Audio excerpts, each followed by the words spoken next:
What if the person who looks the richest in the room is actually the furthest away from being rich? Picture two people. The first drives an expensive car, wears designer clothes, posts luxury vacations, and always seems to have the newest phone. The second drives an ordinary car, wears simple clothes, rarely posts anything, and doesn't look particularly wealthy. Now imagine you could see their bank accounts. The first has almost nothing left after paying bills, loans, and credit card payments. The second quietly owns investments, has emergency savings, little debt, and assets that keep producing money while they sleep. From the outside, the first person looks rich, but financially, the second person is rich. And that difference is much bigger than a difference in money. It's a difference in psychology. Because looking rich is about convincing other people that you've made it. Becoming rich is about building a life where you don't need to convince anyone. And here's the uncomfortable part. Modern life makes looking rich incredibly easy. You can finance a luxury car. You can buy designer clothes with a credit card. You can book a vacation now and worry about the payments later. You can rent an apartment that looks impressive on Instagram. You can even create the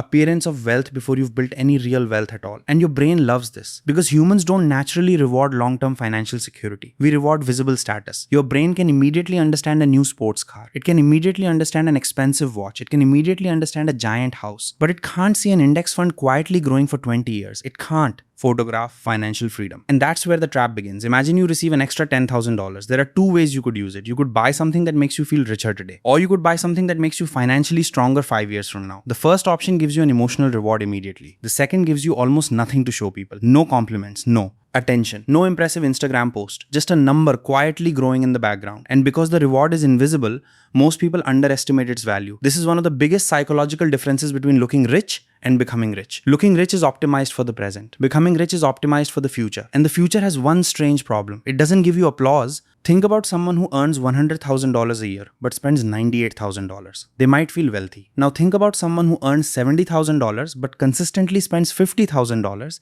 and invests the difference. Which person is actually building wealth? Income matters, but income alone doesn't determine wealth. Wealth is what remains after your lifestyle takes its share. And this is why two people earning the same salary can end up living completely different financial lives. One person gets a raise and immediately upgrades their lifestyle. A better apartment, a better car, more expensive restaurants, more subscriptions, more vacations, more things. And somehow, despite earning more money, they never feel richer because their lifestyle expanded at exactly the same speed as their income. This is called lifestyle inflation. And it's one of the quietest ways people become trapped. At first, the upgrade feels amazing, then it becomes normal, then it becomes necessary. Then the person starts working harder just to maintain something that used to feel luxurious. And suddenly, the expensive lifestyle isn't a reward anymore, it's a requirement. That's the strange paradox of looking rich. The more you spend to appear successful, the more money you may need just to maintain the appearance. But becoming rich works in the opposite direction. Your financial life becomes less dependent on appearances. You don't need the newest phone because your old one still works. You don't need the luxury car because your current car gets you where you need to go. You don't need to prove you can afford something. You start asking a completely different question. Not,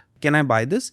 But does buying this prevent me from doing? That question changes everything because almost every purchase has a hidden opportunity cost. A $1,000 purchase isn't always just $1,000. It could also be money that could have been invested. It could have become part of an emergency fund. It could have helped you start a business. It could have bought you time. And time is something money can eventually buy back. This is why genuinely wealthy people can sometimes look surprisingly ordinary. They understand something most people don't. Money has two jobs. It can create an image or it can create options. And options are far more valuable. Imagine waking up on Monday knowing you could quit your job if you absolutely needed to. Imagine being able to handle an unexpected medical bill without panic. Imagine having enough savings that a broken car doesn't become a financial crisis. Imagine being able to take a career risk because you have a financial cushion. None of those things look impressive from across the street, but they are forms of wealth. Real wealth is often invisible. It's the ability to say no. It's the ability to wait. It's the ability to walk away. It's the ability to choose instead of being forced. And perhaps the most dangerous thing about looking rich is that it can create the illusion that you're already successful. Once other people start treating you like you're wealthy,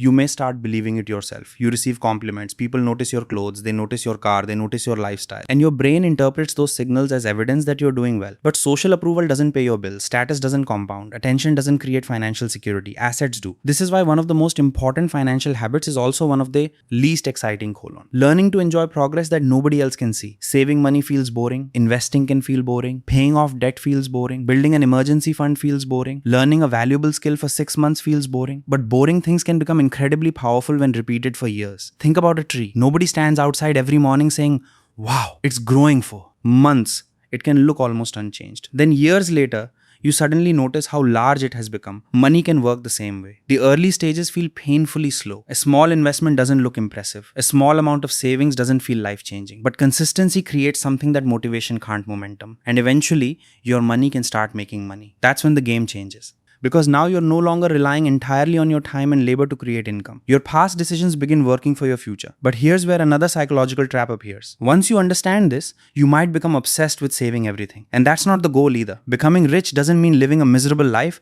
while staring at a growing bank balance. Money is a tool. The goal isn't to die with the largest number. The goal is to use money intentionally. Spend on things that genuinely improve your life. Avoid spending simply because you're trying to impress people whose opinions you barely value. There's a huge difference between buying something because you love it and buying something because you want strangers to think something about you. One creates satisfaction, the other creates a performance. And performances are expensive. Think about how much of modern consumer culture is built around the sentence colon. I want people to know I can afford this, the bigger house, the luxury car, the expensive restaurant, the designer clothes, the exotic vacation. But here's the question. Nobody asks colon. What if you stopped trying to look successful? What would you actually want? Maybe you wouldn't need the giant house. Maybe you wouldn't need the expensive car. Maybe you wouldn't need to upgrade your phone every year. Maybe you'd rather have freedom, more time with your family, less stress, a job you actually enjoy, the ability to travel without worrying about debt, the ability to take 6 months off if life suddenly changes. That is the difference between purchasing status and purchasing freedom. And once you understand that difference, your definition of rich begins to change. Rich isn't necessarily the person sitting in the most expensive restaurant. Rich might be the person who can leave the restaurant whenever they want because they aren't trying to impress anyone. Rich isn't necessarily the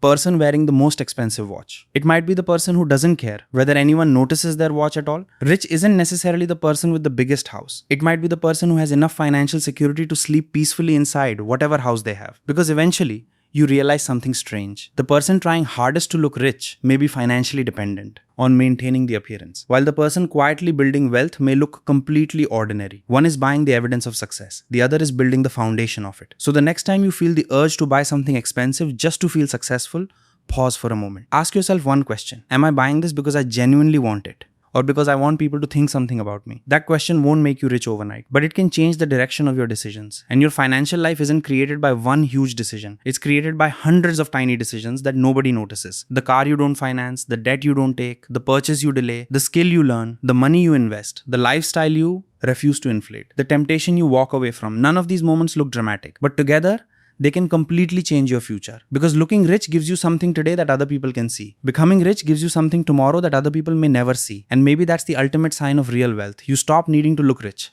Because you're finally rich in the things that actually matter. Freedom, time, choices, peace. And the ability to live your life without constantly proving that you've made it. Because the richest person in the room may not be the one wearing the most expensive clothes. It may be the one who quietly owns their time, while everyone else is still trying to afford the appearance of owning theirs.